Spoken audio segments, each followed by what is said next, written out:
Seja muito bem-vindo, investidor. Nesse vídeo você vai entender tudo o que aconteceu no primeiro semestre, como os acontecimentos podem ter impactado a tua carteira e a parte mais importante eu deixei para o final, que vai ser como a gente aproveita esses acontecimentos a nosso favor para que a gente consiga colocar dinheiro no bolso até o final do ano, tanto na renda fixa como na renda variável. Então fica no vídeo que no final você vai aprender como aproveitar todos esses acontecimentos. Para começar, o primeiro ponto, né, quem acompanha aqui os vídeos do canal sabe a importância que eu dou para esse indicador, que são os juros futuros do nosso país. E ele foi quem ditou o ritmo nesse primeiro semestre praticamente como um todo, tanto os juros futuros quanto os gringos. Eu vou te explicar dos gringos logo depois. Para começar, a gente teve uma tranquilidade na taxa de juros futuros no Brasil, tanto em janeiro como fevereiro. Os juros andaram bem ali em linha com o esperado. Entretanto, nos meados de março e principalmente em abril, a taxa de juros futuros disparou e mais de 3%, principalmente no mês de abril. E o que que acontece com isso, né? Você que me acompanha aqui já sabe que o juros futuro é inversamente proporcional à bolsa de valores. Então, se o juros futuro sobe, a tendência é que a bolsa de valores também caia, tá? Porque eles são inversamente proporcionais. E foi exatamente o que aconteceu, principalmente no mês de abril. A gente teve um aumento nos juros futuros, levando em consideração a inflação dos Estados Unidos, que veio bem acima do esperado, e aí com isso, nós, né, que somos um país emergente, temos que elevar o prêmio de risco. Não tem jeito, não tem para onde correr. Então o mercado elevou demais a nossa taxa de juros futuro.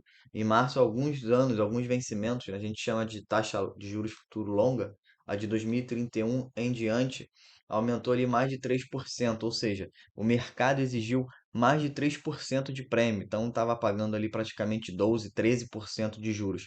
Ou seja, o mercado precificando que em 2031, com os acontecimentos de abril, a nossa taxa futura de juros teria que estar 13%, a nossa taxa Selic, por exemplo, teria que estar 13% para suportar todos os acontecimentos do mês de abril.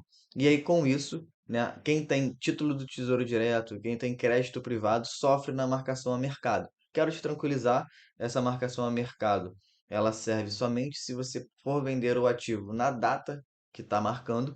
Se você vai levar até o vencimento, você não tem que se preocupar com isso, você vai receber exatamente o combinado. Então fica tranquilo, a marcação a mercado ela oscila mesmo, mas a ideia é sempre ter lucro nela, principalmente no médio e longo prazo. Então, a taxa de juros futuro foi o que mais impactou nesse primeiro semestre. O outro ponto que impactou demais a nossa bolsa, agora já pulando um pouco para a bolsa de valores, foi de dois fatores principais. A saída do investidor estrangeiro, a gente está com um déficit enorme do investidor estrangeiro na nossa bolsa, então ele está saindo desde o início do ano. A gente tem uma performance ali de menos 5%, né, no Ibovespa nesse ano como um todo, então assim, não é uma performance interessante. É uma das piores bolsas do mundo, principalmente dolarizada, tá? A nossa bolsa está figurando como a lanterninha, mas isso se dá pela saída do investidor estrangeiro e também, né, pelos juros futuros crescendo, né? Quanto maior for o juros futuro, menos a gente vai ter um investidor entrando em bolsa, porque ele consegue ter uma excelente rentabilidade na renda fixa mesmo, correndo pouquíssimos riscos. Não concordo muito com esse ponto, mas é o mercado e a minha função aqui é te passar como funciona. O terceiro ponto que impactou bastante nesse primeiro semestre também é o receio fiscal com o nosso país. Então a gente está sempre brigando ali com a meta fiscal. O nosso déficit fiscal para esse ano 2024 cada vez aumenta mais, e isso preocupa o mercado como um todo, que para se resguardar disso, pede mais prêmio na taxa futura de juros. Você percebe como o juros futuro ele circula ali no mercado financeiro como um todo e ele vai ditando ali o ritmo. Então, o receio fiscal, ele impactou principalmente também nessa parte de abril, nas metas fiscais, né, que estão cada vez o déficit cada vez maior, então o governo, ele mudou, né, já o que ele fez em agosto do ano passado, então para esse ano o déficit seria zero, já não vai ser mais, por ano que vem que teria um superávit também não vai ter mais, e o mercado reagiu mal com isso, porque o que impede o governo de mudar novamente no em agosto desse ano ou no ano que vem e cada vez ir enrolando mais, né? Então o mercado ele se resguarda muito com isso, ele não viu com bons olhos, tá? Ele gostou bastante do arcabouço fiscal apresentado no ano passado, deu uma melhorada no nosso mercado, mas o mercado não entendeu com bons olhos essa mudança já de planejamento, né, para o déficit fiscal do nosso país. Então isso impactou demais também. E o quarto ponto, e que para mim pesa muito, né, deve ter um peso ali de pelo menos 50%, tá, no impacto de todo o nosso mercado, é a taxa de juros americana. Isso para mim é o fator principal para a nossa bolsa não andar, para os nossos juros futuros subir.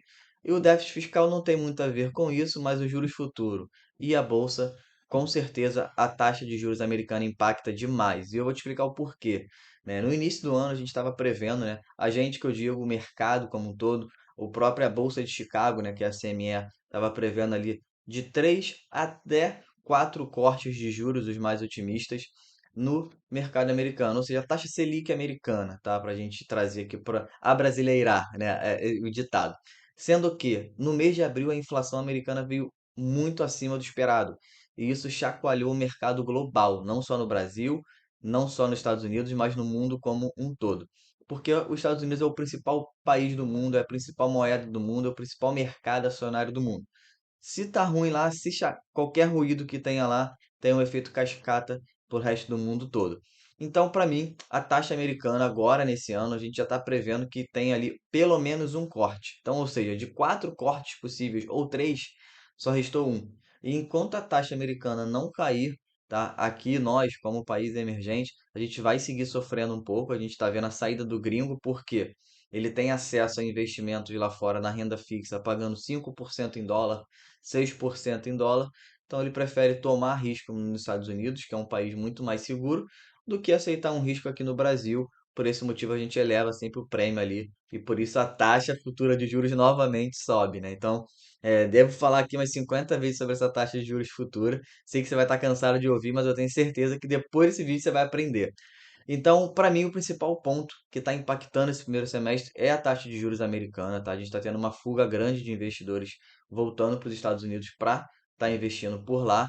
E quando o mercado americano, a inflação voltar ali para a linha, começar a reduzir os juros, a gente com certeza vai ter uma melhora na bolsa, tanto na bolsa americana quanto na bolsa brasileira, e vai ter mais dinheiro fluindo para fora dos Estados Unidos. E com isso, os investidores escolhem os países. E nós que somos emergentes, a gente se beneficia também com isso. Para fechar, eu quero te mostrar como você pode aproveitar esse cenário, tá? Porque não é só caos, não é só preocupação, tem muita coisa boa que a gente consegue fazer. Primeiro, se você tem ativos de renda fixa e está sofrendo na marcação a mercado, o meu conselho é mantém, não tem nenhum problema, você segue ganhando o que você acordou. Se for IPCA mais 5, você vai ganhar IPCA mais 5, independente da oscilação. E no médio e longo prazo, a perspectiva é que tenha uma queda na taxa de juros, e aí com isso a taxa de juros futura também cai e o teu ativo que é marcado a mercado vai te dar muito dinheiro, beleza? Eu vou compartilhar aqui com você uma tela que eu acho sensacional, que é sobre uma taxa extremamente vencedora, que é uma taxa que nesse momento de caos no mercado a gente consegue aproveitar. Bacana? Eu estou fazendo aqui a transição dela para você entender. Eu estou mostrando aqui para você, vou até me tirar aqui da tela. Eu estou mostrando aqui para você uma taxa que é a IPCA mais 6.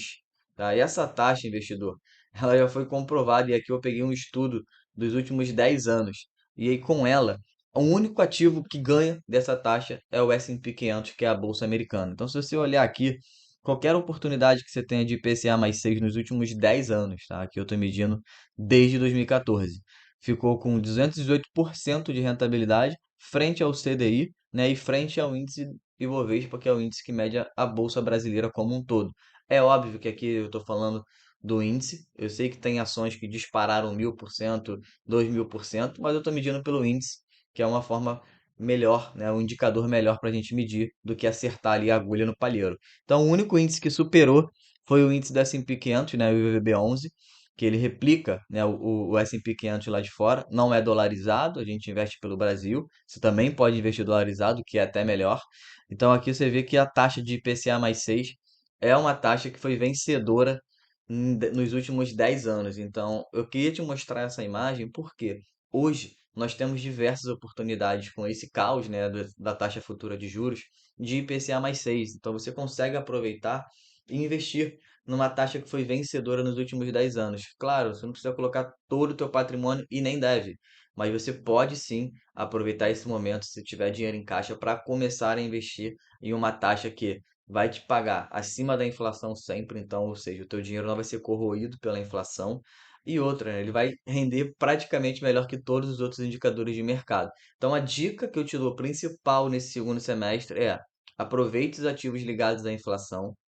Dica número 2: existem diversas empresas na bolsa que vêm dando lucro nos últimos 5 anos, pagam bons dividendos e que estão sofrendo pelo momento geral, não pela empresa em si, tá? Então comece a observar essas empresas porque você também consegue aproveitar. E o que eu quero que você observe também, né, digamos que seja uma dica aí número 3, é começar a dolarizar parte do seu patrimônio. Nós estamos passando por um cenário nos Estados Unidos onde a gente não via há muito tempo, de taxas pagando 5%, 6% em dólar. Então, se você puder, se você conseguir planejar para começar a diversificar o teu patrimônio, investir ali uma taxa que te pague 5% pré-fixado em dólar, você vai estar ganhando muito dinheiro também, além, claro, de estar diversificando parte do teu patrimônio, investindo no mercado forte, investindo no melhor mercado do mundo. Então, essas três observações que eu quero que você tenha nesse segundo semestre, você observando, investindo de forma correta nesses três pontos que eu te falei agora aqui, com certeza no final do ano, lá em dezembro, você vai voltar aqui nesse vídeo e me manda no comentário se fez sentido você começar a investir ou não nesses três pontos que eu levantei aqui para você. Investidor, esse era o recado desse final de primeiro semestre, início de segundo semestre. Espero que você aproveite e desfrute desse vídeo. Tem um conteúdo muito rico aqui. E é claro, né? Me ajuda aqui com o canal, deixa um gostei que para o YouTube entregar para mais pessoas esse vídeo, mais pessoas investirem melhor e, claro, principalmente entenderem esse momento que a gente está vivendo. Falou? Um abraço, investidor!